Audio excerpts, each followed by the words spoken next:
오늘 함께 나눌 하나님의 말씀은 사도행전 1장 8절입니다. 우리가 함께 읽겠습니다. 사도행전 1장 8절 찾으셔서 함께 읽겠습니다. 시작. 오직 성령이 너에게 임하시면 너희가 권능을 받고 예루살렘과 온 유대와 사마리아와 땅끝까지 이르러 내 증인이 되리라 하시니라. 아멘. 성령님께서 임하시는 것에 대해서 이제 예수님께서 부활하신 다음에 40일 동안 살아계심을 친히 사람들에게 나타내 보이시면서 마지막 이제 승천하실 때가 다가왔을 때 감람산에 제자들을 데리고 올라가셔서 이 마지막 대화를 나누신 다음에 주님께서 승천하시기 바로 직전에 하신 말씀이 이 말씀이에요. 오직 성령이 너에게 임하시면 너희가 권능을 받고 예루살렘과 온 유대와 사마리아와 땅끝까지 이르러 내 증인이 되리라. 주님의 마지막 당부의 말씀인 거죠. 그만큼 이것이 너무나 중요한 것입니다. 주님의 말씀은 다 중요하죠. 근데 또 특별히 마지막 주님께서 하늘로 올려져 가셔서 이제는 제자들과 함께 이 땅에 계신 것이 아니라 하늘에 계시면서 다시 오실 날까지 그곳에서 이렇게 계시게 되는데, 그러한 상황 가운데서 제자들이 어떻게 나아가야 되는지, 어떻게 주님의 다시 오심까지 그 날들을 살아가야 되는지 예수님께서 마지막 당부의 말씀을 하신 것입니다. 하나로 축약하면은 바로 이 문장인 거예요. 오직 성령이 너에게 임하시면, 성령이 우리에게 임하셔야지만 우리가 이 날들을 감당할 수가 있는 것입니다. 내가 또 다른 보혜사를 너에게 보내리니 그가 너희에게 와서 나를 너에게 나타내리라. 그리고 너희와 함께 있겠습니다. 그는 진리의 영이라. 너에게 내가 가르쳐 준 것을 생각나게 하시리라. 예수님께서는 부활하신 다음에 40일 동안 살아계심을 친히 나타내신 후에 승천하셔서 하나님 보좌 우편에 앉으셨습니다. 하늘로부터 오신 예수님은 이 땅 가운데서 인간의 몸을 입고서 살아가시다가 제자들을 부르셔서 말씀들을 가르쳐 주시고, 그리고 친히 그 하나님 나라의 복음을 시연해 보이셨어요. 그래서 하나님 나라가 임하면은 귀신이 쫓겨나가고 병든 자들이 고침을 받고, 정말 사람들이 하나님 나라의 그 의와 평강과 희락을 누리면서 하나님 나라를 누릴 수 있게 된다는 것을 주님께서 보여주셨습니다. 그리고서 십자가를 지셨을 때 우리의 죄를 다 뒤집어 쓰시고서 우리의 죄를 다 감당하셨어요. 그래서 우리의 죄악이 십자가에 예수님께로 다 전가가 되어서 주님께서 그것을 예수님의 피로 완전히 갚아버리셨죠. 그런데 죽음 가운데, 무덤 가운데 묻히셔서 죽음 가운데서 계셨던 예수님은 죄가 없으신 분이시기 때문에 결코 죽음이 메어들 수가 없었죠. 다시 부활하셨습니다. 근데 이 부활하실 때의 역사가 하나님께서 그 예수님을 부활시키신 그 하나님의 영으로 우리 죽을 몸도 부활시키시겠다고 하셨습니다. 우리가 그 부활 가운데 예수님을 구세주여 주님으로 영접한 자들은 함께 참여하게 됩니다. 그래서 주님을 우리가 함께 섬기면서 나아가는 자들로서 끝까지 그 주님 안에서 발견되어야 되는 것입니다. 마지막 때에는 이것을 어떻게든 회방하려고 원수의 계계가 상당히 많은 영역에서 아주 판을 치게 돼요. 전 세계적으로 핍박이 오게 되고 환난과 미혹이 오게 됩니다.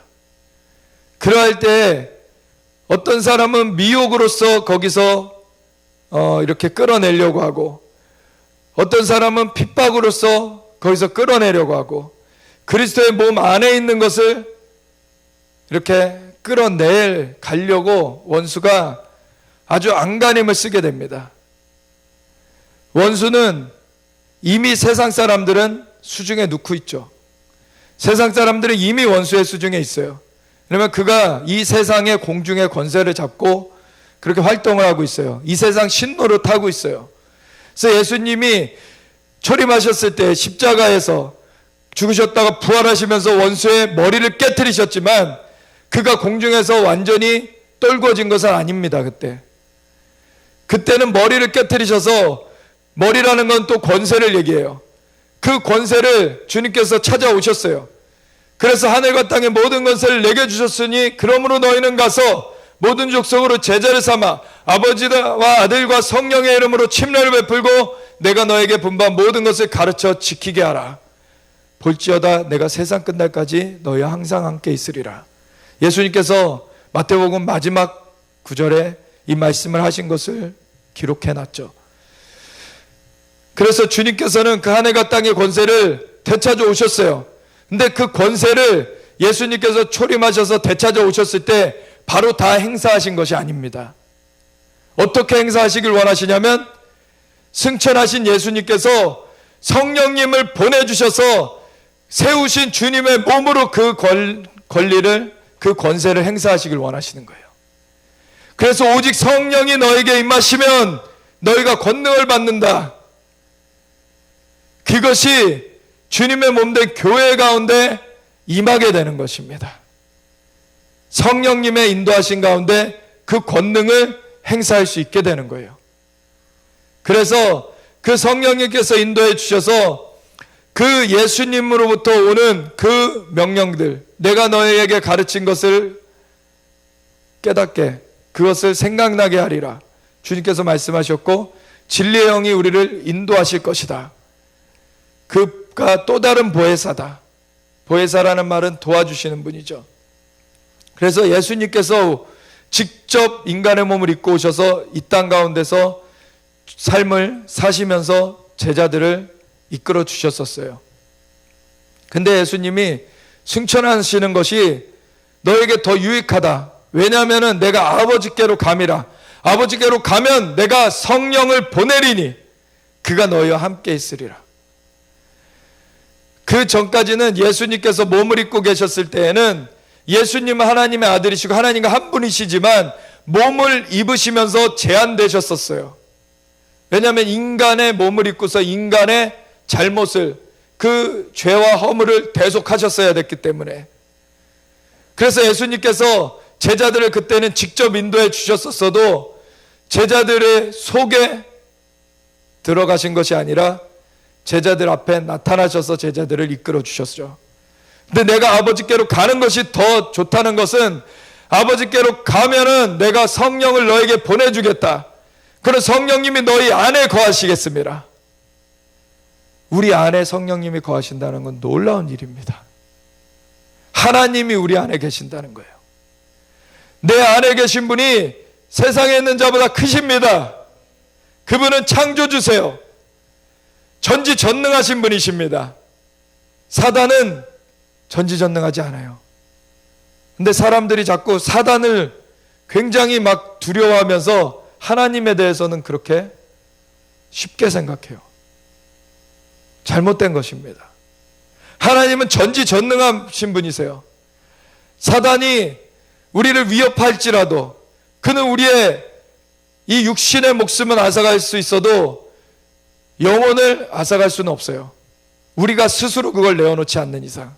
그래서 사단은 계속 미혹하거나 그 핍박을 가하면서 위협하면서 스스로 굴복하도록 만들려고 하는 거예요. 그래서 예수님께서 우리에게 말씀해 주신 것은 끝까지 믿음을 지키라는 거예요. 이기는 자가 되라는 거예요. 어떤 유혹이 와도 어떤 핍박이 와도 우리가 그 목숨은 앗아가도 영혼은 앗아갈 수 없는 그 자를 두려워하는 것이 아니라 목숨과 함께 영혼도 심판하실 수 있는 하나님을 두려워해야 되는 것입니다. 오직 하나님만 붙들고서 목숨을 내어놓을지라도 우리가 하나님을 향한 믿음을 지키면은 하나님은 우리를 다시 살리십니다. 주님은 우리를 끝까지 붙드시는 분이세요. 그래서 우리가 하나님, 창조주 되신 그 하나님, 유일하신 분, 그분만 섬기면서 나아가야 되는 것입니다. 그분에게 가는 길은 우리 주 예수님 외에는 없어요. 내가 곧 길이요 진리요 생명이니 나로 말미암지 않고는 아버지께로 올 자가 없느니라. 왜냐하면 하나님께서 친히 자신과 한 분인 그 예수님을, 하나님의 말씀의 본체이신 그분을 보내셨거든요. 왜? 사람을 구하시려고. 하나님께로부터 보냄받은 그분 외에는 하나님께로 갈 우리의 수단이 없는 것입니다.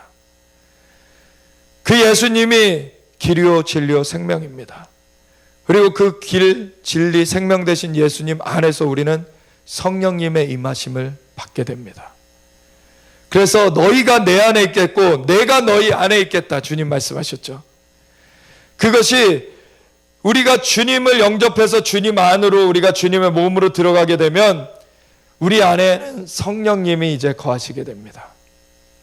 그래서 삼위일체 하나님과 우리가 함께하게 돼요. 하나님 아버지는 너무나 크신 분이시고 삼위일체 하나님, 그 하나님은 너무나 광대하신 분이세요. 그런데 우리를 주님 품으로 품어주셔서 주님의 영을 우리에게 부어주셔서 우리로 주님의 영으로 주님과 함께 할 수 있도록 주님은 붙들어 주시는 것입니다. 이 하나님의 성령이 우리에게 임하시는 것, 이건 너무 중요한 것입니다. 예수님을 영접했을 때 진정한 표징은 성령님의 인도하심이 일어나는 거예요. 예수님을 참되게 영접한 자들은 그 하나님의 영이 인도하시는 그 인도하심이 있게 됩니다. 왜냐하면 예수님을 구세주여 주님으로 참되게 영접한 자들에게는 그 죄가 사함을 받게 되고 씻어지게 되고, 그러면 거룩한 하나님의 영이신 성령님이 와서 그 영을 살리시고 함께 거하시게 되거든요. 그러면은 어린아이일 때, 우리가 육신적으로도 아이가 태어나서 갓난아기일 때는 눈도 못 맞추고 아예 몸을 뒤집지도 못하고 뭐 기거나 걷거나 하는 거는 꿈도 꾸지 못하죠. 그때 당시에는 아직 어려서 그런 걸 하지 못해요. 영적으로 다시 태어난 그런 상황에서도 그런 과정은 있습니다. 그래서 처음에는 얼떨떨할 수 있죠. 그것이 어떠한 그 인도하심인가가 나한테 감이 잘 안 잡힐 수가 있어요. 그렇지만 성령님이 그래서 표징으로 주시는 것 중에 하나가 성령님이 임하셨을 때 방언이 나오는 것입니다. 우리가 방언이라는 것이, 이것이 나올 때 우리가 이 말 뜻은 이해할 수가 없어요. 근데 성령의 말하게 하심을 따라 말하게 되는 것이기 때문에 이것이 안에서 성령님이 역사하신다는 외부적인 표징이 되는 거예요.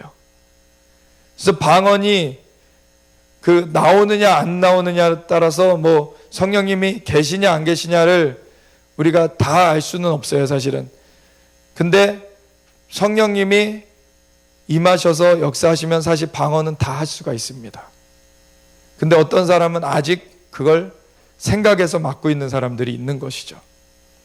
근데 성령의 말하게 하심을 그냥 우리가 열어서 내기 시작하면 방언은 구원받은 자들은 나오게 돼 있어요, 사실. 그래서 성령님께서 안으로부터 나를 믿는 자는 성경의 이름 같이 그 배에서 생수의 강이 넘쳐나리라, 예수님 말씀하셨잖아요. 그래서 성령님께서 그 생수처럼 그 강이 흐르듯이 그렇게 우리 안으로부터 넘쳐나시게 돼요. 이게 처음에는 그 요한복음 7장에 그 말씀이 있고, 그 전에 요한복음 4장에는 사마리아 우물가의 여인에게 그런 말씀을 하시죠. 예수님께서 내가 주는 물을 마시는 자마다 다시는 목마르지 않을 것이다. 그 배에서, 그 속에서 그 샘이 솟게 된다. 그래서 우물과 같이, 샘과 같이 그렇게 우리 안에 잠잠하게 처음에 열릴 수 있어요.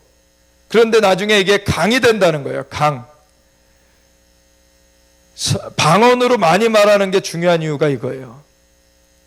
그렇다고 우리가 자고할 필요는 없습니다. 방언 자고하면 안 되죠. 방언을 많이 말하면은 이 흐름이 많이 열리게 되는 거예요. 성령님께서 말하게 하심을 따라 말하는 언어가 방언이기 때문에 이 속으로부터 주님의 샘이 터져 나오는 것들이 이렇게 말해지기 시작하면서 처음에 옹알이같이 나올 수 있죠. 그런 것이 근데 유창한 어떤 언어들로 이제 발전돼 가요. 그러면서 우리가 이해하지 못해도 그것은 하나님께 비밀을 말함이라 고린도전서에 그렇게 말하고 있죠. 그래서 성령이 우리를 위해서 친히 간구하신다고, 성령님께서 내는 소리를 우리의 입술을 통해서 그대로 순복하면서 내기 시작할 때 그것이 너희 마음으로 믿어 의에 이르고 입으로 시인하여 구원에 이른다고 하셨듯이 구원의 그 역사가 마음에서 먼저 시작되고 그리고 입으로 시인하여서 그것이 효력을 발생하게 돼요. 그런 것들이 영적인 모든 영역에서 동일한 것입니다. 우리 마음에서 성령님이 거하시기 때문에 우리 마음 안에 성령님의 인도하심이 임해요. 거기서부터 시작되는 것입니다. 그러면 이것이 입으로 시인될 때, 입으로 고백될 때 이 땅 가운데 효력을 발생하게 되는 거예요. 이것이 하나님의 역사입니다. 그래서 에스겔에게 태어나라고 하신 거예요. 태어나라. 그 마른 뼈, 그 골짜기에 있는 마른 뼈들에게 생기를 태어나라. 그 생기를 태어나였더니 생기가 그들에게 불어들어가며 그들이 일어나 서는데 극히 큰 군대더라. 효력을 발생하게 되는 거예요. 그래서 우리 안에는 성령님이 함께 거하십니다. 근데 문제는 뭐냐면 우리가 그 성령님의 인도하심을 얼마나 누릴 것이냐는 거예요. 우리 안에 성령님의 샘이 있습니다. 성령님이 강처럼 흐르시길 원해요. 근데 우리가 그것을 얼마나 열어드릴 것이냐는 거예요. 성령님의 인도하심을 활짝 열어드리면 마귀는 감히 우리를 대적하지 못합니다. 그렇다고 우리가 마지막 날에 죽임을 당하지 않는다는 얘기를 하는 건 아니에요. 우리의 영혼을 그가 침범치 못한다는 거예요. 우리의 몸은 잠시 잠깐 거하는 임시 처소와 같은 것입니다. 이것은 오히려 후패하여져요. 낡아져요. 그래서 육신의 죽음은 누구나 한 번씩은 겪게 돼 있어요. 그걸 어떻게 죽으냐의 차이죠. 예수님을 위해서 우리의 육신의 죽음을 맞이한다면 그건 영광된 것입니다. 그러면 주님은 새 몸을 주시는 거예요. 썩지 아니하는 새 몸을 입겠다 그러셨어요. 우리가 단지 몸뚱어리가 아닙니다. 우리가 단지 이 땅에서 이 자연적인 영역에서만 이것을 살아가는 그러한 존재가 아니에요. 동물들은 그러한 존재죠.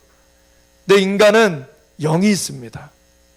그 영이 죽어 있으면은 하나님 앞에 설 수가 없어요. 우리 영이 죽어 있는 사람도 혼은 있습니다. 생각을 해요.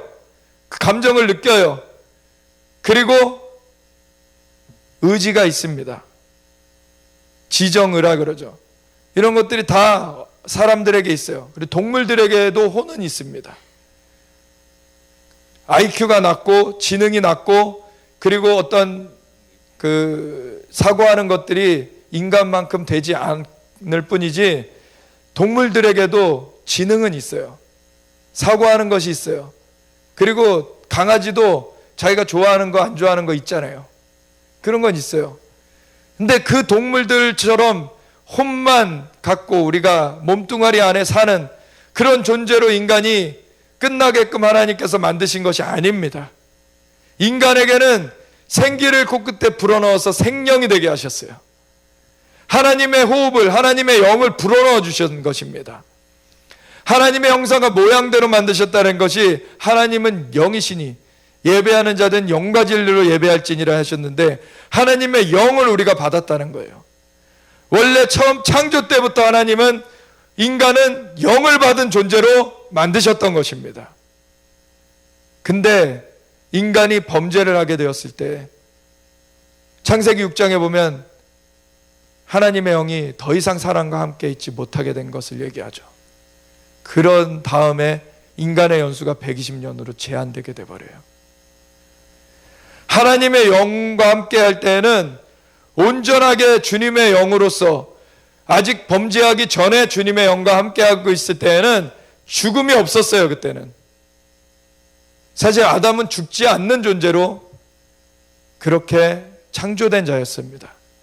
근데 범죄하게 되었을 때 하나님의 영은 떠나가게 되었고, 인간의 몸은 이제 저주 가운데 죽음을 맞이하는 그 시스템이 되어졌죠. 그래서 이 땅의 모든 자연계도 사실은 보시기에 좋았더라, 다 좋게 만들어 주셨고 우리에게 누리라고 주셨던 것들도 이제는 가시 엉겅퀴를 내게 되고, 땅을 경작하여서 땀을 흘리면서 그것을 일궈야지만 우리가 먹고 살 수 있게 되었어요.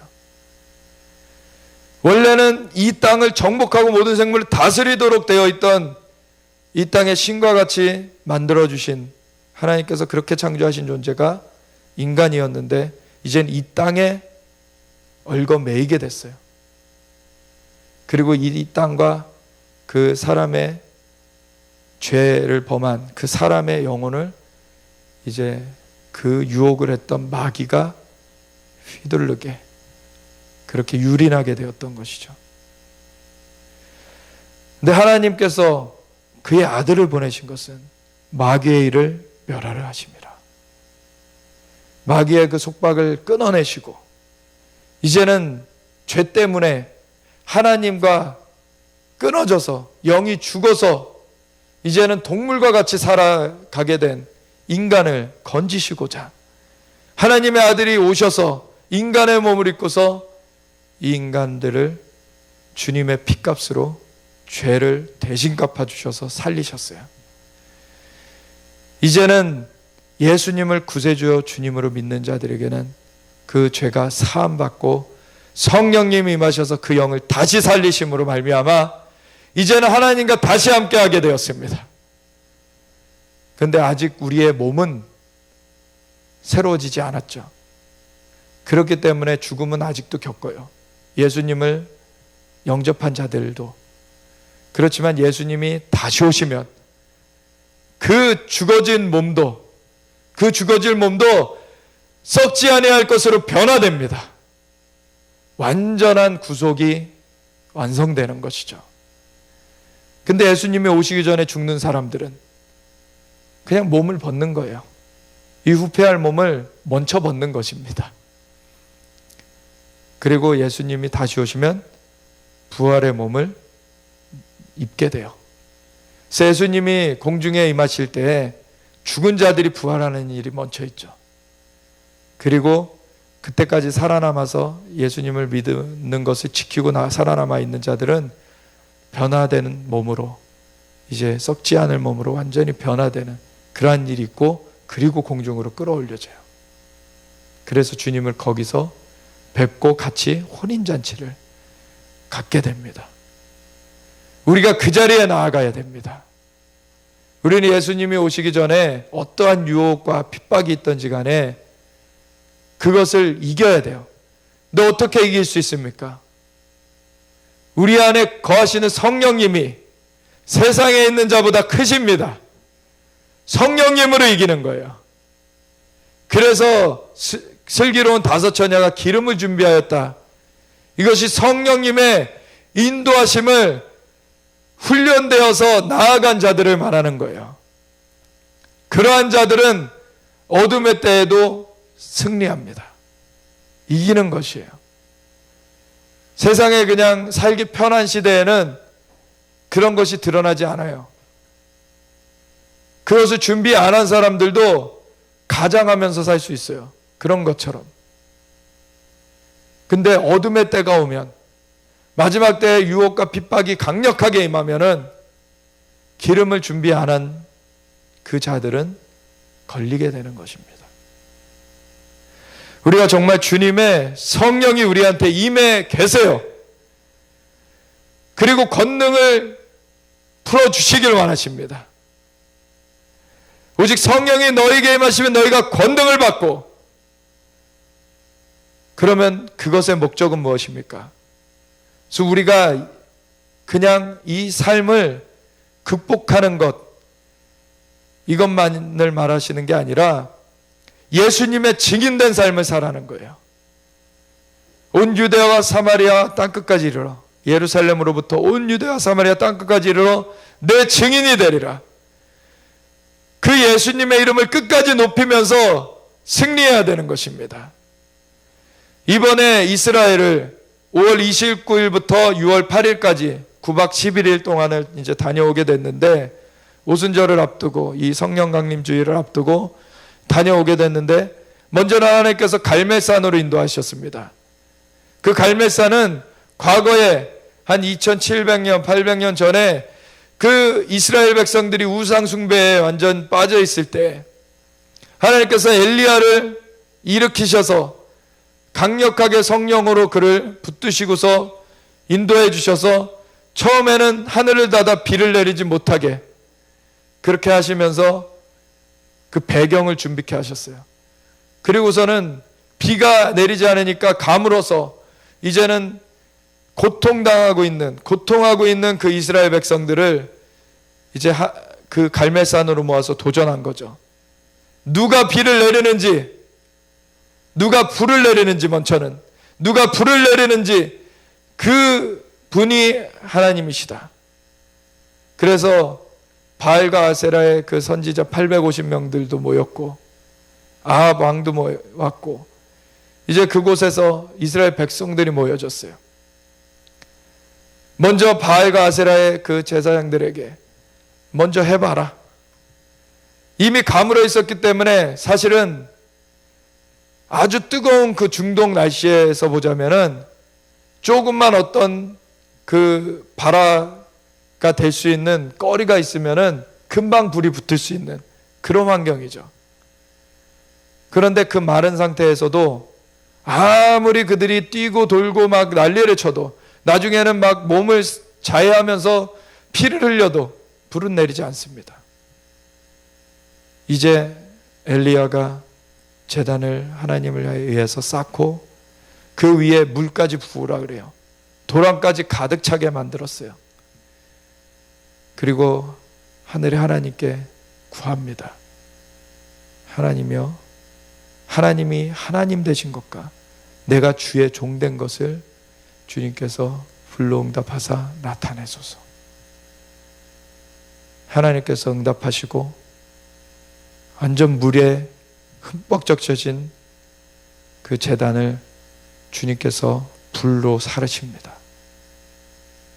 이제는 누가 신인지가 분명하게 증거되어졌어요.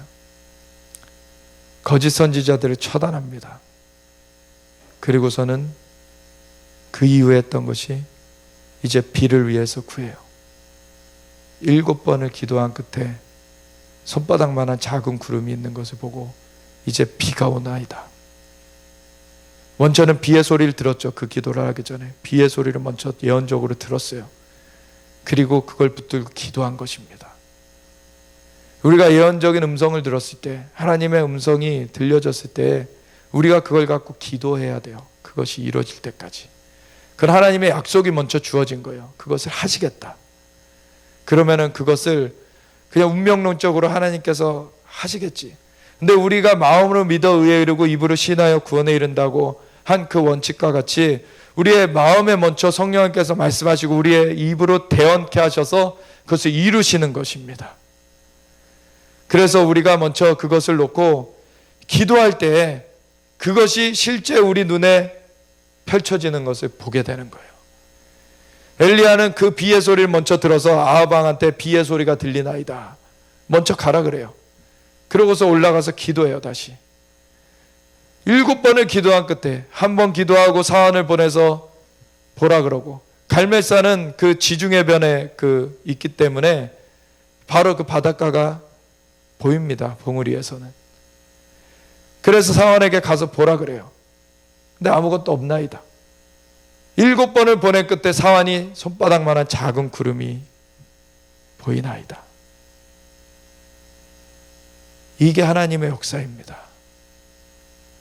하나님의 권능이 임하면요, 이 피조 세계 가운데 창조의 역사가 일어나요. 하나님이 창조주시기 때문에 말씀으로 모든 걸 지으셨는데, 근데 이 땅을 인간에게 관장하도록 하셨었어요. 그렇기 때문에 다시 예수님께서 그 범죄한 인간을 살리시러 오셔가지고 죄를 사하실 뿐만 아니라 다시 부활하실 때 마귀의 머리를 깨뜨리시고 하늘과 땅의 권세를 취해오신 것은 이 땅 가운데 하나님의 역사를 다시 주님께서 이루시는 것인데, 근데 처음에 말씀드렸듯이 예수님께서는 그 권세를 예수님께서 부활하신 다음에 바로 다 행사하신 것이 아니라는 거예요. 예수님께서 승천하시고 자신의 몸을, 성령님을 보내주셔서 그 몸을 세우신 다음에 그 몸으로 그것을 행사하도록 하시는 것입니다. 그래서 주님의 영이 그 몸에 함께하고 계시기 때문에 그걸로 소통을 하세요. 그래서 성령님께서 우리에게 말씀을 주시죠. 그럼 그 음성을 들은 자가 그것을 놓고 기도하고 성령께서 대언하라, 이제 선포해라 할 때 그것을 선포하면 그 역사가 이 땅 가운데 이루어지는 것입니다. 그래서 그 역사가 엘리야를 통해서 이루어졌던 것을 우리가 구약에서 볼 수가 있죠. 그래서 비의 소리가 있는 것을 들었고 그것을 놓고 기도했더니 손바닥마다 작은 구름이 이제 일어난 것을 봤어요. 이 자연계의 변화가 이루어진 것이죠.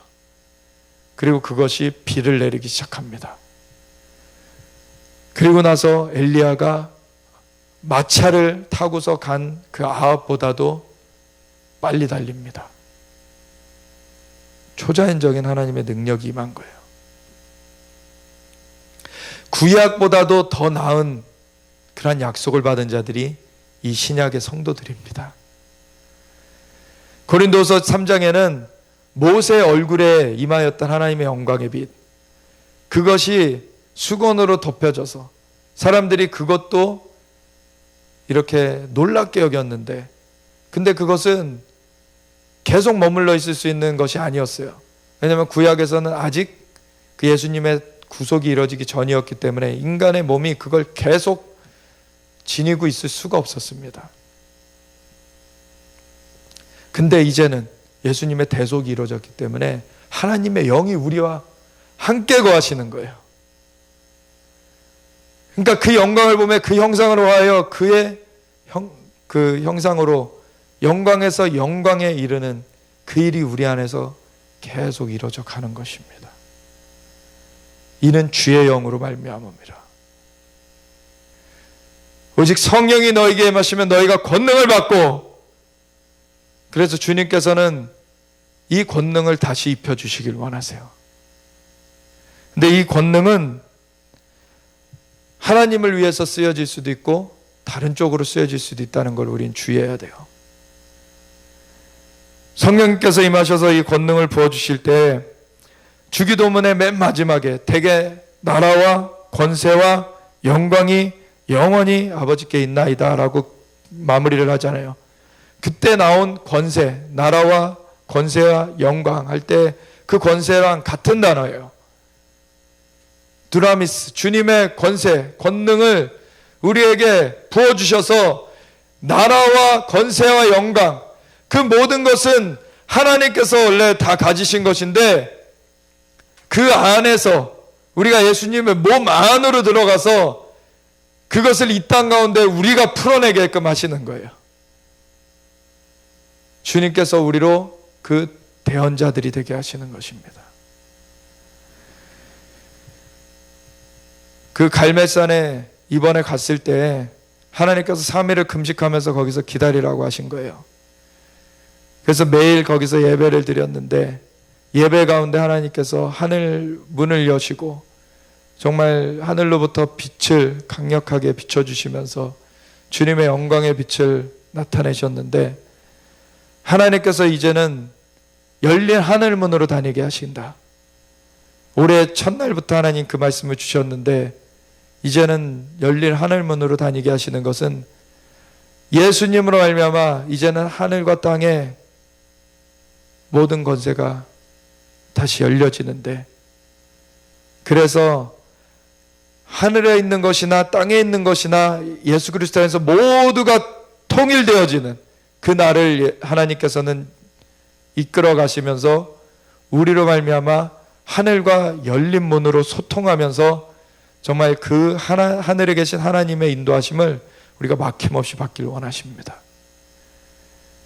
이 마지막 때에는 공중에 그 권세 잡은 마귀, 이 세상 신노를 타고 있는 마귀를 이 성도들을 통하여서 깨트리길 원하세요.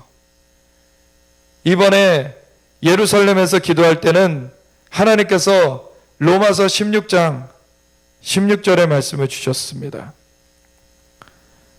이거는 우리가 유명한 찬양에도 이것이 나오죠. 16장 20절이죠. 20절에 평강의 하나님께서 속히 사탄을 너희 발 아래에서 상하게 하시리라. 아멘. 그래서 계시록 12장 7절에 보면은 공중에 있는 그 사탄이 떨어져 내려요. 이제 용과 그의 사자들이 미가엘과 그의 사자들과 더불어 싸우나 이기지 못하여 다시 하늘에서 있을 곳을 얻지 못한지라. 거기서 말하는 하늘은 3층 천을 말하는 것이 아닙니다. 3층 천에는 애초에 떨어졌어요. 3층 천에서는 마귀가 떨어져서 이 땅 가운데 뱀 모양으로 사람한테 나타났는데 사람을 꼬드겨 가지고 이 땅의 권세의 영역, 그 2층 천을 취해갔던 것이었죠. 근데 예수님께서 그 머리를 깨트려 놓으셨는데 그 권세를 예수님께서 다 행사하신 것이 아니라 하늘로 올려주신 예수님이 이 땅 가운데 하나님의 자녀들, 그 예수님의 몸된 그 백성들을 일으키셔서 그 백성들로 그 권세를 행하게 하세요. 그 권능을 행하게 하십니다. 그럴 때 권능을 행하며 나아갈 때 그 예수님의 대적들이 떨어져 내립니다. 그 공중으로부터. 왜? 그 공중은 말씀드렸다시피 이 땅의 권세 영역이에요. 권능의 영역이에요. 이 싸움을 해나가는 것이에요. 우리에게 오직 성령이 임하시면 너희가 권능을 받겠다. 그럼 이 영역 가운데 싸울 수 있는 우리의 그 조건이 갖춰지는 것입니다. 그래서 우리는 예수 이름으로 그 대적들을 발판되게 하는 거예요. 시편 110편에 성부 하나님께서 성자 예수님께 말씀하시되 내가 너의 원수들로 너의 발판되게 하기까지는 내 오른편에 앉아 있으라 하셨도다. 예수님께서 다시 오시기 전에 그 대적들이 발판되는 일이 갖춰져야 돼요. 그래서 계시록 12장 7절에는 용과 그의 사자들이 미가엘과 그의 사자들과 더불어 싸우나 이기지 못하여 다시 하늘에서 있을 곳을 얻지 못한 거로 다시라고 나와 있죠. 그래서 3층 천에서 떨어졌던 그 과거의 것을 말하는 것이 아니라 이제 예수님 다시 오시기 전에 이 사탄이 공중으로부터 이제는 완전히 쫓겨내려지는 그 일이 있을 거라는 거예요. 우리는 그 권세 영역을 머리 대신 주님이 그 사탄의 머리를 깨트려 놓으셨기 때문에 우리는 주님의 몸으로서 그 잔재들을 공중으로부터 떨어뜨려야 되는 것입니다. 이제는 예수님의 이름으로 이것을 할 수가 있는 거예요. 예수님을 믿는 자들에게는 성령님이 임하셔서 권능을 주시기 때문에. 그래서 사탄을 발 아래에 너희 여기 로마서 16장 20절에 평강의 하나님께서 속히 사탄을 너희 발 아래에서 상하게 하시리라. 아멘. 교회가 뱀과 정갈을 밟을 권세가 있습니다. 예수님께서 내가 이 반석 위에 주는 그리스도시여 살아계신 하나님의 아들이시니이다 한 그 고백의 반석 위에 교회를 세우리니 음부의 권세가 이기지 못하리라. 음부의 권세를 깨트리면서 나아가는 거예요. 우리에게 창조주이신 성령님이 함께하고 계십니다. 삼위일체 하나님의 한 위격, 우리의 성령님이 함께하시니 내 안에 계신 분이 이 세상에 있는 자보다 크십니다. 그래서 우리는 마지막 때를 가까스로 견디는 자들이 아니에요. 우리는 그것을 마귀의 진영을 깨트리면서 나아가는 것입니다. 그러다 전쟁 중에 전사할 수 있죠. 그게 순교예요. 순교한 자들은 하나님께서 부활시키시고 주님과 더불어 왕노릇하게 하십니다. 메달을 주시는 거예요. 우리 전쟁 가운데 공을 세운 자들에게 이 땅에서도 메달을 주잖아요. 그 상급을 주잖아요. 우리 예수님께서는 만왕의 왕이시고 만주의 주이십니다. 주님의 나라가 임하는 것에서 우리가 어디에 있을 것입니까? 우리가 주님과 함께 그 나라를 위해서 전진해 나아갈 때 주님께서는 주님이 왕권으로 이 세상 나라가 주와 그의 그리스도의 나라가 되어 그가 세세토록 왕노릇하시리로다. 그 나라 가운데 우리가 그와 더불어 왕노릇하게 하시는 거예요. 고을 권세를 주신다 그러셨어요. 그러면 이 한 구역 이런 것들을 우리가 주님의 그 만왕의 왕 되신 주님의 그 권위 아래서 우리가 그 각 지역들을 다스리게 되는 것입니다. 우리는 가까스로 견디는 자들이 아니에요. 이 권세를 행하면서 전진하는 자들입니다. 그래서 이 공중을 우리가 다시 되찾아오는 거예요.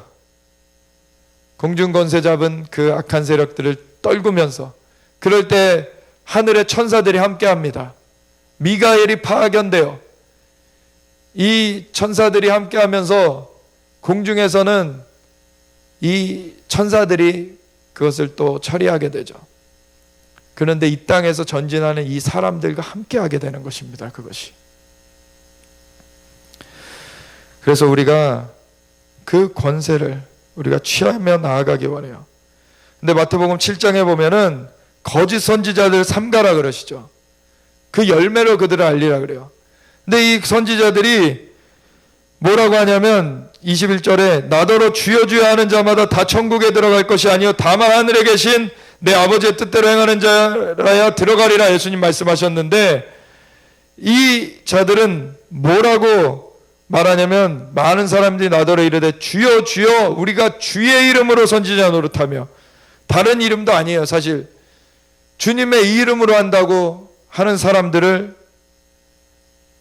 또 분별해야 된다는 거예요. 다 주님의 이름으로 진정으로 행하는 것이 아니라는 거예요. 주의 이름에는 권세가 있습니다. 예수님의 이름으로 귀신을 쫓아내면 귀신이 쫓겨나가요. 그건 나의 권세가 아니라 주님의 이름의 권세예요. 그런데 주의 이름으로 선지자 노릇하며 주의 이름으로 귀신을 쫓아내며 주의 이름으로 많은 권능을 행하지 아니하였나이까 이러는 자들 중에 불법을 행하는 자들아 내게서 떠나가라 라고 주님이 말씀하시는 것은, 표면적으로는 주의 이름으로 한다고 똑같아 보여도 이들의 목적이 무엇이냐는 거예요. 이 마음에 자기들의 욕심을 따르는 거예요. 주님의 나라를 구하지 않는 거예요. 이 땅 가운데서 이 권능을 행하는 것은 너무나 신나서 하는데, 그걸 통해서 주님이 임하시는 것을 준비하는 것이 아니라 내가 높임받고 내가 뭔가를 누리는 것을 해나가는 사람들인 거예요. 예수님의 이름으로 한다고 해요. 그런 자들은 하나님께서 마지막 날에 난 널 모른다 그러세요. 그래서 사도행전 1장 8절에도 주님의 증인되라고 하시죠. 오직 성령이 너에게 임하시면 너희가 권능을 받고 예루살렘과 온 유대와 사마리아 땅끝까지 이르러 내 증인이 되리라. 우리의 이름을 높이는 것이 아니라 예수님의 이름을 높이는 것입니다. 예수님의 나라를 구하는 것입니다. 너희는 먼저 그의 나라와 그의 의를 구하라. 그리하면 이 모든 것을 너에게 더하시리라. 주님의 나라 안에 우리의 분깃이 있어요. 주님이 우리를 더불어 왕노릇하게 하시길 원하십니다. 주님이 우리를 피로 사서 아버지 하나님께 드리시고 우리를 나라와 제사장으로, 왕과 제사장으로 삼으셨으니 이는 주님과 더불어 이 땅에서 왕노릇하게 하려 하심이라. 주님은 이걸 원하세요. 근데 그것은 주님의 나라가 임하는 것을 먼저 우리가 구하면서 나아갈 때 그 안에 우리의 포지션이 있는 거예요. 주님의 나라를 구하지 않고 우리의 나라를 구하면은 그건 주님의 나라 바뀐 것입니다. 그러면은 그건 사탄과 같이 하게 되는 거예요. 그러니까 불법을 행하는 자들아 내게서 떠나가라 하시는 거예요. 주님의 이름을 부르면서 할지라도. 사도 바울이 선교를 나갔을 때 예수님의 이름으로 귀신을 쫓아내는 것을 보면서 어떤 불량배들이 자기네들도 그걸 해보려고, 내가 나사렛 예수 이름을 명하노니 귀신아 떠나가라 하니까 귀신이 덤비죠. 오히려 뭐라 그럽니까? 귀신이 내가 예수도 알고 바울도 알거냐, 너희는 누구냐? 진정한 권능이 없어요. 근데 처음에 성령님께 참되게 권능을 받았던 자들도 이 권능 자체는 권능이 인격이 있는 건 아닙니다. 권능을 받은 자들은 계속해서 더더욱 성령님께 순복하는 걸 배워가야 돼요.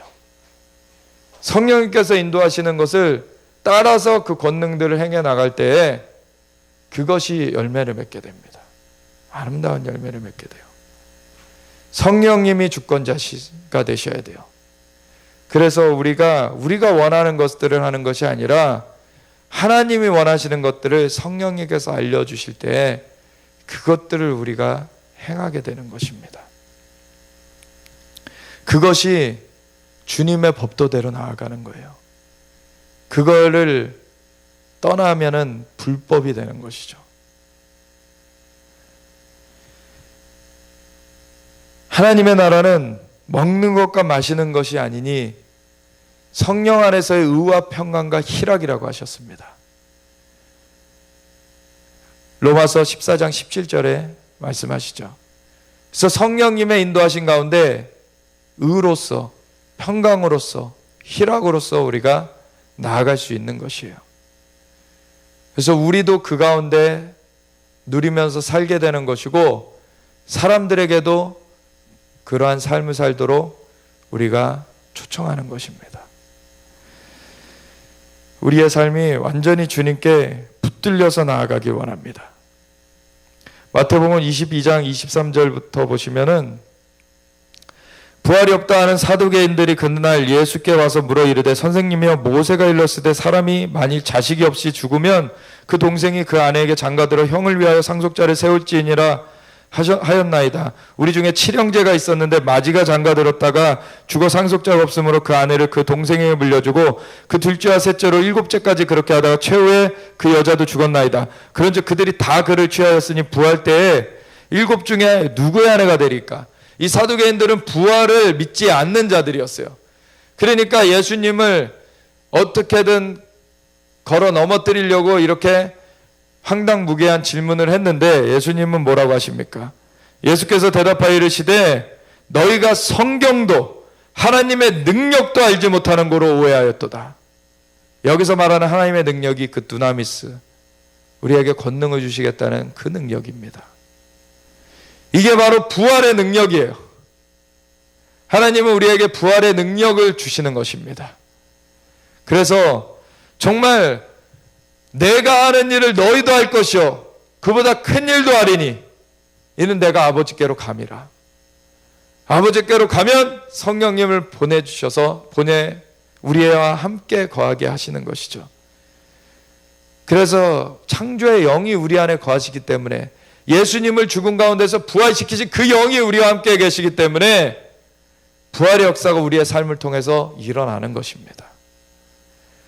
그래서 오늘날에도 우리가 이 성령님의 역사하심을 처음에 말씀드렸듯이 우물에서 기르는 정도에서 이제는 강으로 풀어져 가게 되면은 죽은 자를 향해서 명하면 살아나는 거예요.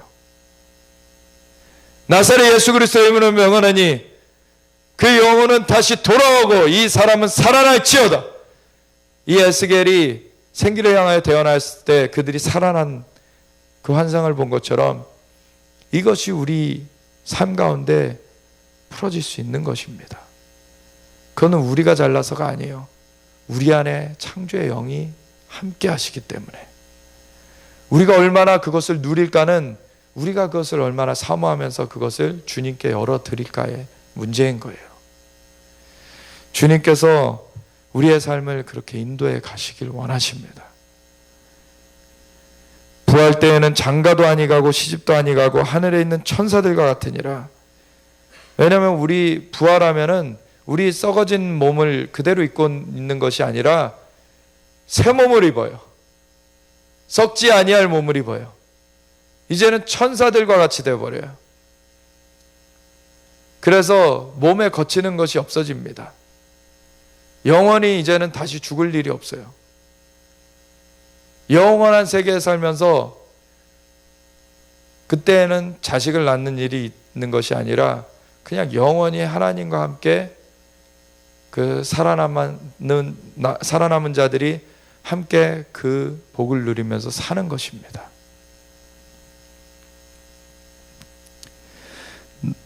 죽은 자의 부활을 논할진대 하나님이 너에게 말씀하신 바 나는 아브라함의 하나님이요 이삭의 하나님이요 야곱의 하나님이로라 하신 것을 읽어보지 못하였느냐? 하나님은 죽은 자의 하나님이 아니요 살아있는 자의 하나님이시니라. 이게 무슨 말이냐면 이 아브라함, 이삭, 야곱이 살던 시대보다 400년 후에 모세에게 하나님께서 나타나셔서 나는 아브라함의 하나님이요 이삭의 하나님이요 야곱의 하나님이다 라고 소개하셨어요. 자기를. 나는 여호와로라 스스로 있는 자다 라고 말씀하시면서 이 말씀을 주셨는데, 하나님은 이 아브라함과 이삭과 야곱은 육신으로는 죽음을 맞이했어요. 근데 하나님은 죽은 자의 하나님이 아니시다. 그 진짜 생명은 그 육신에 있는 것이 아니다. 그들의 영혼은 하나님과 함께 있다. 그래서 그들은 삶을 마치고 하나님과 함께 지금 거하고 있고, 하나님께서 내가 아브라함의 하나님, 이삭의 하나님, 야곱의 하나님이라고 하는 것처럼 그들이 하나님 앞에 산자로서 그렇게 있기 때문에 너희도 죽을 몸도 살리시는 거고 너희의 영혼이 주님 앞에서 먼저는 살게 되는 것이다 라고 하는 것이에요. 그래서 우리가 자연적으로는 육신이 썩을 것이 썩지 아니할 것을 입는 것은 예수님의 다시 오실 때의 얘기지만, 그 전에도 우리의 영혼은 영원을 누리게 되어 있는 거예요. 영원을 누리는 거예요. 이미 성령님께서 임하셨고 우리가 하나님의 그 영역을 이제 소통하고 있어요. 산자의 하나님을 우리가 뵐 수 있는 길이 열려져 있고, 그것이 우리는 육신의 죽음을 겪는 것이 그냥 임시거처가 이제는 끝나는 것일 뿐이지, 우리의 영혼은 예수님을 영접한 순간, 그래서 그 죄가 주님의 피로 씻어지고 성령님께서 임하셔서 그 영을 살리셔서 함께 거하시는 그 순간부터는 영원을 살아가고 있는 것입니다. 그래서 이것을 목숨의 위협이 와도 놓치면 안 되는 거예요. 이것을 절대로 잃어버리면 안 되는 것입니다.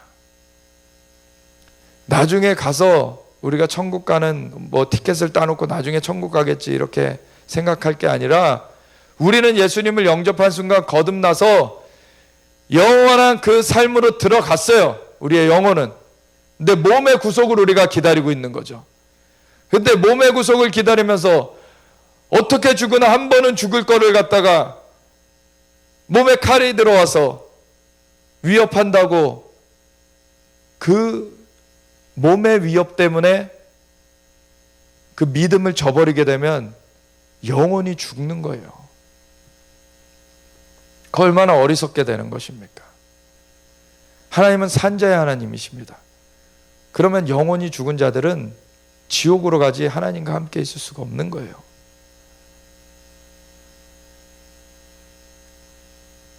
과거에 그 믿음을 지키고 죽은 사람들은 하나님과 함께 그 영원의 영역 가운데 살아 있습니다.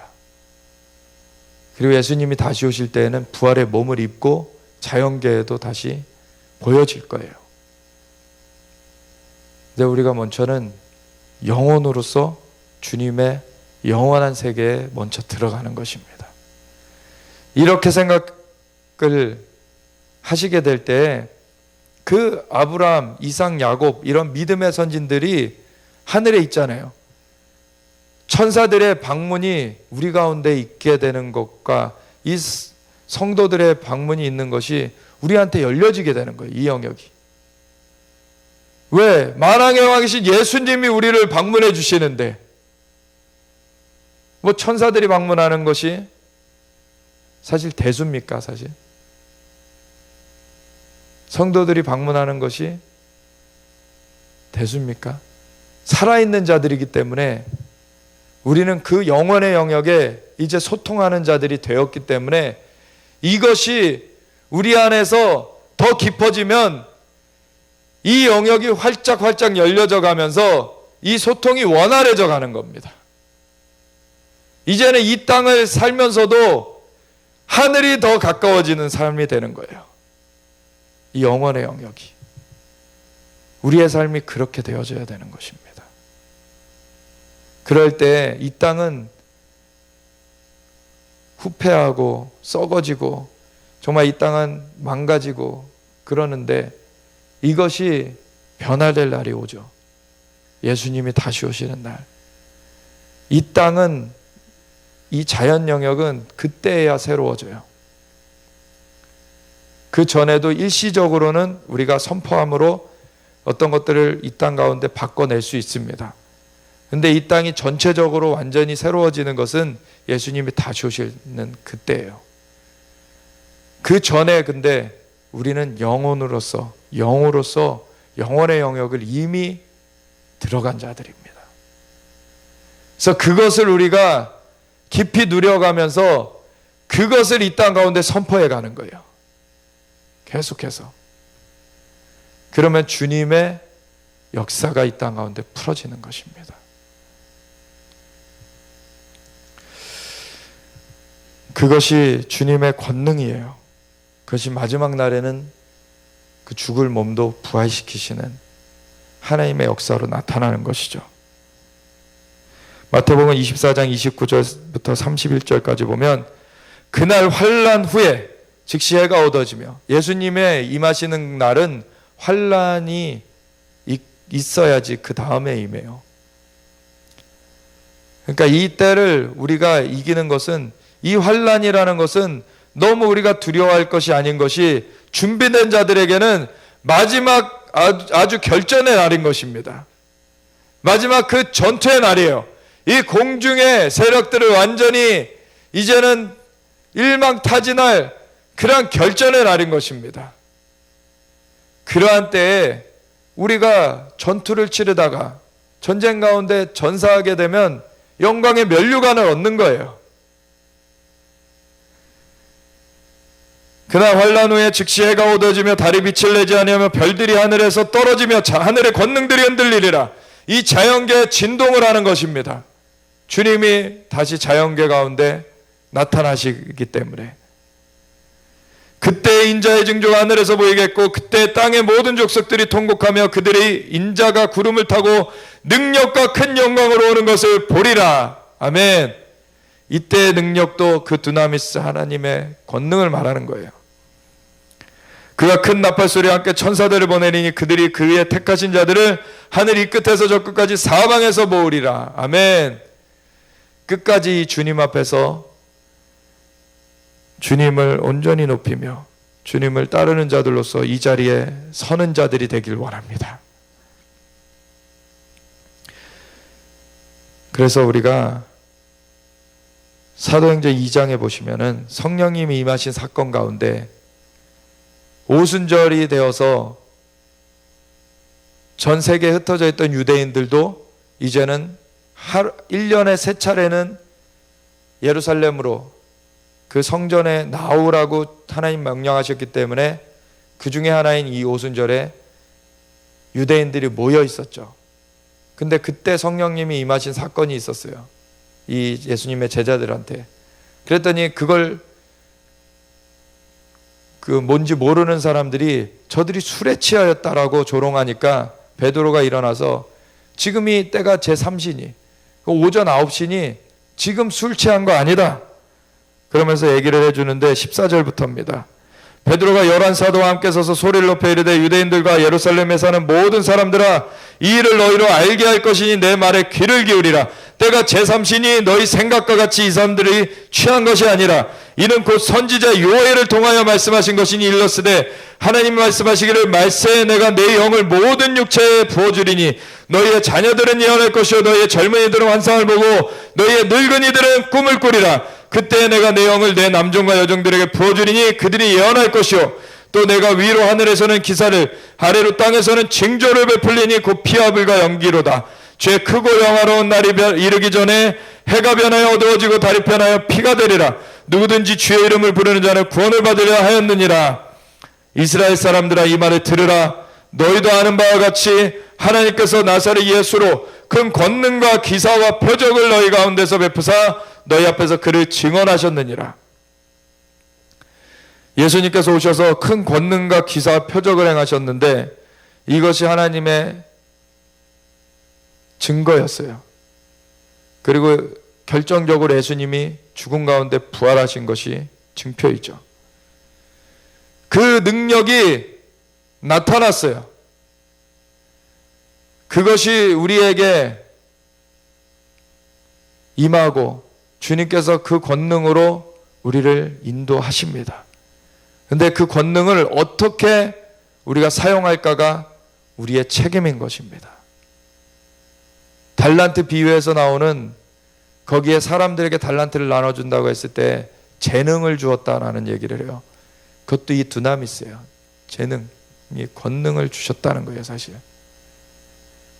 그런데 그걸 가지고서 정말로 주님 앞에 신실하게 행해서 나아갔던 자들에게는 잘하였도다 착하고 충성된 종아라고 주님께서 축복하시고 그걸 묻어뒀다가 하나님을 신뢰하지 않고서는 주인은 굳은 사람이라고 그렇게 비방하면서 나왔던 자는 악하고 게으른 종아 벌을 내리시죠. 우리가 하나님의 권능을 가지고 어떻게 행해야 할까? 우리에게 이미 성령님이 와 계십니다. 창조의 영이 와 계세요. 권능이 임하는 것이 그게 당연한 것입니다, 사실. 오직 성령이 너에게 임하시면 너희가 권능을 받고 그럴 때 무엇을 해야 됩니까? 예루살렘과 온 유대와 사마리아 땅끝까지 이르러 내 증인 되리라. 예수님의 주되심을 높여야 돼요. 이번에 갈릴리에서 예배를 하는데 하나님의 영광이 임했습니다.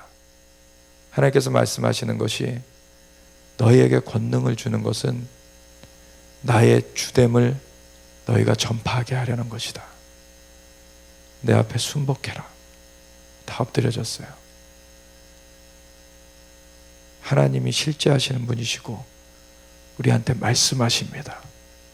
주님이 이 모든 걸 창조하신 분이세요. 만왕의 왕 앞에 우리가 순복하여서 주님의 이름을 높임 받으실 수 있도록 우리가 그렇게 전파하며 나아갈 때에 우리는 하나님의 아들들이라 의 걸음을 받고 하나님의 나라에 넉넉히 들어감을 얻게 됩니다. 우리가 주님에 오실 때에 주님 앞에 그 혼인잔치에 우리가 들어가는 자들로서 나아가게 되는 것이죠. 그가 하나님께서 정하신 뜻과 미리 아신 대로 내준 바 되었거늘 너희가 법 없는 자들의 손을 빌려 못 박아 죽였으나 하나님께서 그를 사망의 고통에서 풀어 살리셨으니 이는 그가 사망에 매여 있을 수 없었습니다. 다윗이 그를 가리켜 이르되 내가 항상 내 앞에 계신 주를 배웠으며 나로 요동하지 않게 하기 위하여 그가 내 우편에 계시도다. 그러므로 내 마음이 기뻐하였고 내 혀도 즐거워하였으며 육체도 희망에 거하리니 이는 내 영혼을 음부해버리지 아니하시며 주의 거룩한 자로 썩음을 당하지 않게 하실 것이미로다. 이것이 예수님에 대한 말씀이었던 거예요. 다윗은 이미 선지자였고 그것을 보았던 것입니다. 시편 110편 성부 하나님께서 성자 예수님께 내가 너의 원수들로 너의 발판되게 하기까지 내 우편에 앉아있으라 하시는 그것도 다윗이 보고 쓴 거예요. 다윗은 이 성부 성자 성령님을 만난 자였습니다. 그는 예배자였죠. 하나님 앞에 영과 진리로 예배하는 것을 알았던 자예요. 주께서 생명의 길을 내게 보이셨으니 주 앞에서 내게 기쁨이 충만하게 하시리로다 하였으므로 형제들아 내가 조상 다윗에 대하여 담대히 말할 수 있노니 다윗이 죽어 장사되어 그 묘가 오늘까지 우리 중에 있도다. 이것은 1인칭으로 썼기 때문에 다윗이 그럼 죽지 않겠다 말한 것이냐? 그건 아니다. 그가 죽은 거 우리도 다 알지 않느냐? 그는 선지자라 하나님이 이미 맹세하사 그 자손 중에서 한 사람을 그 위에 앉게 하리라 하심을 알고 미리 본 고로 그리스도의 부활을 말하되 그가 음부에 버림이 되지 않고 그의 육신이 썩음을 당하지 아니하시리라 하더니 이 예수를 하나님이 살리신지라 우리가 다 이 일의 증인이로다. 이 초대교회 제자들은 이것을 직접 보았던 자들이에요. 하나님께서 오른손으로 예수를 높이심에 그가 약속하신 성령을 아버지께 받아서 너희가 보고 듣는 이것을 부어주셨느니라.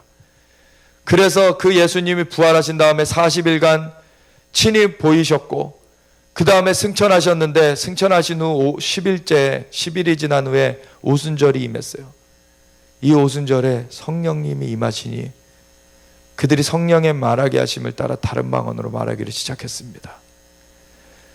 성령에 취하였어요. 그 앉은 온 집에 바람같이 급하고 강한 바람 같은 소리가 온 집에 가득하며 불의 여같이 갈라지는 것이 각 사람 위에 있더니 성령의 말하게 하심을 따라 다른 방언을 말하기 시작했습니다. 이것을 본 자들이 이들이 술에 취하였다라고 했는데 이것은 성령에 취하였던 것이죠. 우리가 이렇게 성령님께 사로잡혀야 되는 것입니다. 다윗은 하늘에 올라가지 못하였으나 친히 말하여 이르되 주께서 내 주에게 말씀하시기를 내가 내 원수로 내 발등상이 되게 하기까지 너는 내 우편에 앉아있으라 하셨도다 하였으니 그런즉 이스라엘 온 집은 확실히 알지니 너희가 십자가에 못 박은 이 예수를 하나님이 주와 그리스도가 되게 하셨느니라. 아멘. 그들이 이 말을 듣고 마음에 찔려 베드로와 다른 사도들에게 물어 이르되 형제들아 우리가 어찌할꼬 하거늘. 이게 성령께서 임하셨어요. 그리고 그것을 본 자들이 이들이 술에 취하였다고 비방하니까 베드로가 일어나서 요에서 말씀을 인용하면서 이것이 임한 것이다. 이것은 예수님으로 말미암은 것이다. 그러면서 뭘 증거합니까? 예수님의 주되심을 증거해요. 성전 문 미문에 앉아있던 간증뱅이를 베드로와 요한이 보고서 일으켰습니다. 내게 은가금은 내게 없거니와 내게 있는 것을 내게 주느니 나사렛 예수 그리스도의 이름으로 일어나 걸으라 할 때 그가 걸으면서 일어나 뛰며 하나님을 찬미했어요. 사람들이 그것을 보고 놀라면서 베드로와 요한을 주목하니까 베드로가 뭐라 그럽니까? 사람들은 어찌하여 우리의 능력과 우리의 경건으로 이 일을 이룬 줄 알고 우리를 주목하느냐? 이 일은 예수님 때문에 일어난 것이다. 우리가 권능을 가지고 무엇을 할 것입니까? 예수님을 증거하는 것으로 쓰는 거예요. 예수님의 나라가 임하는 것입니다. 그러면 사람들이 어떻게 반응합니까? 그들이 이 말을 듣고 마음에 찔려 베드로와 다른 사도들에게 물어 이르되 형제들아 우리가 어찌할꼬 하거늘.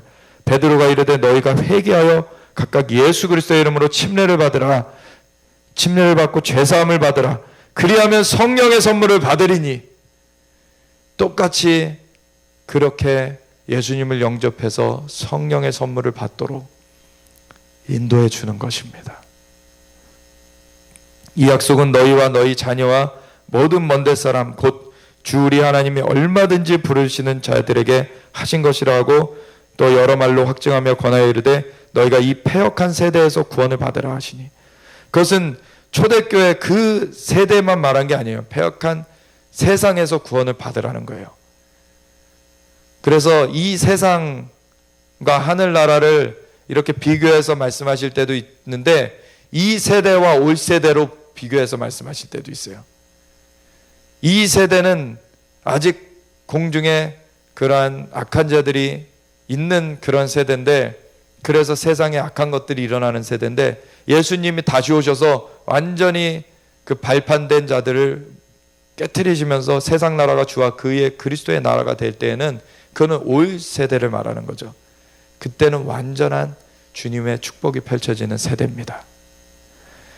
그래서 이 세대에서 너희가 구원을 받으라. 그 말을 받은 사람은 침례를 받음에 이날의 신도의 수가 3,000이나 더하더라. 이 오순절 한날에 성도가 3,000명이나 더했습니다. 예루살렘 그 거주자의 수가 몇만 명 안 되던 때였어요. 근데 하루에 3,000명이 돌아왔습니다. 그 다음에 사도행전 뒤에 얼마 안 가서 보면은 또 5,000명이 돌아오죠. 엄청난 구원의 역사가 펼쳐져 갑니다. 그들이 사도의 가르침을 받아 서로 교제하고 떡을 떼며 오로지 기도하기를 힘쓰니라. 주님 앞에 기도할 때 우리 안에 성령님이 거하시기 때문에 성령님의 인도하심을 우리가 듣게 되고 보게 되고, 어떤 사람은 듣는 것이 더 강한 사람이 있고 어떤 사람은 보는 것이 강한 사람이 있고, 그 인도하심이 오게 돼요.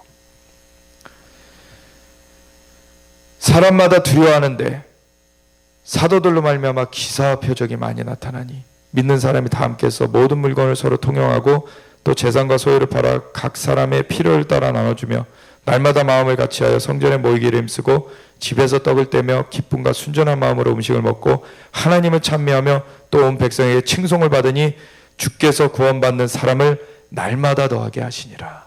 아멘. 우리 교회가 이러한 교회 되기를 원합니다. 우리가 하나님 앞에 정말 주님을 높여드리면서 주님을 증거하는 자들로서 성령님의 역사하심을 온전히 수종드는 그런 자들이 되길 원합니다. 하나님이 이 성령 강림 주일날 온전히 주님 앞에 붙들려 나아가길 원하며 주님 앞에 섭니다. 주님께서 인도하여 주시옵소서. 우리 함께 기도하며 나아가겠습니다. 주님의 역사가 이 교회 가운데, 이 한 사람 한 사람 가운데 강력하게 임하고 주님의 역사가 정말 주님의 뜻대로 풀어져 나아가길 원합니다. 하나님, 우리를 사용하여 주시옵소서. 우리를 인도하여 주시옵소서. 우리 함께 주님 앞에 기도하며, 주님, 이 샘을 우리 가운데 주셨는데 그것이 강으로 흘러갈 수 있기를 원합니다. 주님의 역사를 풀어주시옵소서. 우리가 주여 외치면서 함께 기도하며 나아가겠습니다. 주여, 하나님 아버지 감사합니다. 우리 가운데 성령님이 임하셨음을 찬양합니다. 성령님 우리와 함께 하심을 감사드립니다.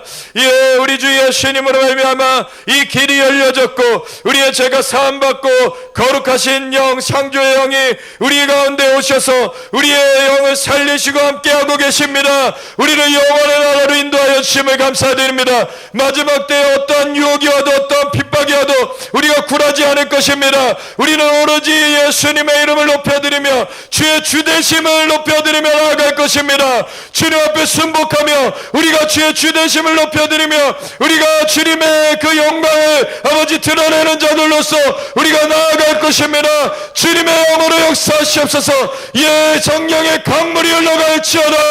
성령의 강물이 터져나올지어다. 예수님의 이름으로 우리가 성령의 강물을 입사하기 원합니다. 예, 성령님의 강물을 입사하기 원합니다.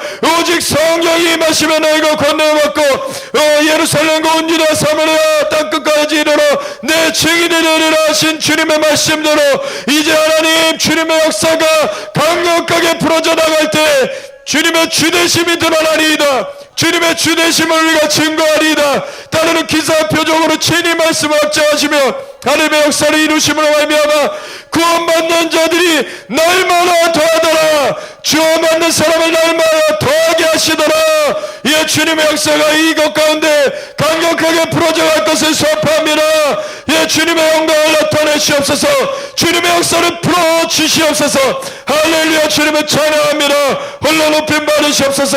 아름다우신 주님을 영광을 올려드립니다. 할렐루야. 감사합니다. 주님 영광 받으시옵소서. 우리 가운데 주님의 역사를 이루시고 우리로 주님의 영원의 나라를 살게 하심을 감사드립니다.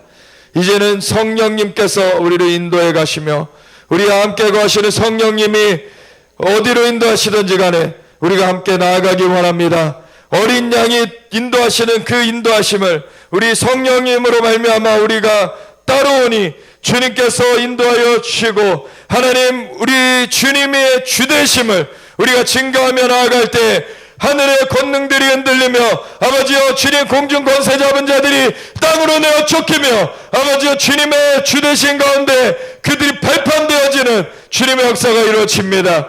그리고 핍박받는 자들, 억눌린 자들, 아버지여 주님 그들이 주 예수님을 알게 되고 주님을 영접함으로 구원받는 역사가 강력하게 풀어져가며 이제는 예루살렘까지 주님의 다시 오심이 준비되어지는 하나님의 역사가 이루어짐을 선포합니다. 아버지 우리가 전진할 것입니다. 이제 주 예수의 이름으로 강력하게 전진할 것입니다. 주님 우리 가운데 주님의 영을 부어주셔서 감사합니다. 이것이 강력한 주님의 강으로서 풀어져 가기 원합니다. 주님 성령의 강을 풀어주시옵소서. 우리가 온전히 주님께 순복하며 주님의 권능을 주님의 영광을 위하여서 우리가 풀어내길 원합니다. 주님 역사하여 주시고 주님 높임 받으시옵소서. 감사드리며 예수 그리스도 예수와 마시는 이름으로 기도드렸습니다. 아멘.